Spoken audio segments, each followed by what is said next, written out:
Hey guys, inspirasi for sukses di sini. So, gue di sini akan memperkenalkan rahasia awal dari investor-investor yang ada di dunia sekarang. So, kalau lo semua memang mau bermulai berinvestasi, lo harus teredukasi dari awal. Dan ini video penting banget bagi lo yang memang ingin berinvestasi. So, tonton videonya sampai habis guys. Seringkali gue selalu dengar kalau berinvestasi itu resikonya tinggi banget. Tapi sebenarnya kalau menurut gue ya, satu, investasi itu resikonya nggak tinggi sebenarnya. Dua, sebenarnya investasi itu menyenangkan. Tiga, berinvestasi itu bisa membuat lu sangat kaya. Keempat, yang paling penting, berinvestasi bisa membuat lu tidak mengkhawatirkan tentang masalah duit, dan juga lu nggak perlu nungguin gajian, dan juga punya waktu luang tentunya. Tahu gak kenapa guys? Orang yang baru mau mulai investasi selalu berpikiran resikonya tinggi. Sebenarnya simpel aja, mereka cuma nggak pernah belajar atau teredukasi yang namanya ilmu berinvestasi. Itu aja sih simpelnya. So we start from the basic.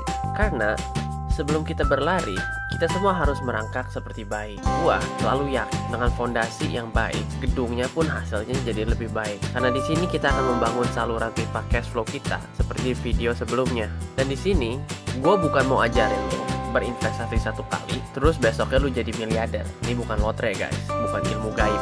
Tetapi yang bisa gue bilang, esensi berinvestasi pada awalnya itu sebenarnya sama aja, walaupun aset atau industrinya berbeda.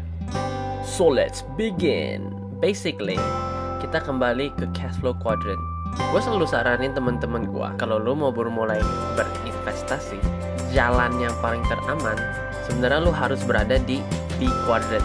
Dan kebanyakan temen gue tanya balik, kenapa gue harus berada di big quadrant dulu? Gini sebenarnya. Satu, seperti gue bilang di video sebelumnya, tiap quadrant memiliki mindset masing-masing dan juga teknik sendiri. Dan kalau lo berada di B quadrant, lo lebih yakin untuk melihat bisnis yang mana yang sebenarnya bakal menghasilkan uang buat lo, karena lo sudah berpengalaman membangun bisnis lo sendiri.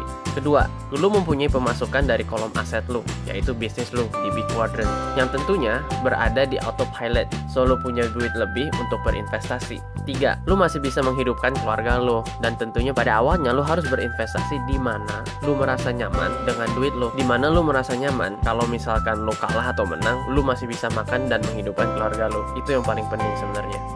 Tapi gimana kalau misalkan gue ada di E atau S quadrant? Gue bukan orang B. Yang bisa gue saranin untuk mulai kecil-kecilan dulu. Dan dalam proses menang dan kalahnya, lu akan selalu mendapatkan pembelajaran. Dan itu penting. Dan selalu cari hikmahnya dari setiap jenis investasi yang lu buat. Dan yang gue tahu, kenapa orang yang ngomong berinvestasi itu beresiko tinggi, mereka pasti akan selalu berada di E dan S quadrant. Dan setelah mereka kalah, mereka akan bilang, aduh ini mah rugi, investasinya gagal, nggak mungkin bisa menang. So, poin kedua, di dalam berinvestasi, lu semua harus tahu yang namanya cash flow atau juga capital gain. Satu, untuk cash flow yang berarti pas lu berinvestasi untuk aset apapun, setiap bulannya, setiap minggunya, atau setiap harinya, lu akan selalu menghasilkan duit, walaupun itu kecil atau besar. Yang pastinya setelah lu potong cost dan pengeluaran, lu tetap bisa menghasilkan sesuatu tanpa lu harus bekerja di aset lu itu. Itu namanya cash flow. Dua, di dunia ini kebanyakan investor yang baru mula selalu berinvestasi untuk capital gain. Mereka akan selalu berharap dan berdoa untuk harga properti atau saham mereka naik melejit dan mendapatkan untung pas mereka jual. Tapi kan pastinya belum tentu. Makanya gue hobi banget untuk mencari investasi. Pada awalnya gue bisa mendapatkan cash flow, dan di kemudian hari menjual aset tersebut dengan nilai yang lebih baik. So gue bisa mendapatkan capital gain. Makanya contoh aset yang paling gue suka adalah properti. Karena gue yakin gue bisa sewain atau kontrakin properti tersebut, dan setelah berapa tahun gue bisa jual properti itu dengan baik dan menghasilkan uang lebih ke kantong gue. Dan lu harus ingat, selalu pilih investasi yang benar-benar lo pengen pelajarin. Karena seperti Warren Buffett bilang, investor terhandal di dunia, coba lu fokus di satu industri, aset, atau juga investasi. Setelah lu kuasain aset tersebut atau investasi tersebut, lu baru pindah ke investasi lain. Yang penting harus menghasilkan sesuatu dan tidak merugikan ke lu pas pertama kalinya. Makanya gue sering banget ditanya, bro, investasi properti itu paling menguntungkan ya bro?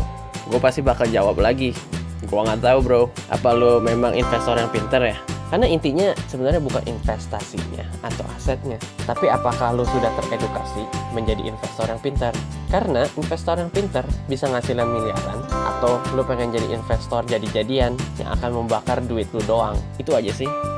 So guys, Sampai di sini dulu ya. Kalau video ini menambah wawasan dan inspirasi, tolong tunggu video berikutnya yang gue akan jelasin lebih lanjut tentang investasi dan juga dunia entrepreneurship. Tolong untuk subscribe dan share ke teman-teman lo untuk video berwawasan berikutnya. Thank you guys for watching. See you again and stay inspired.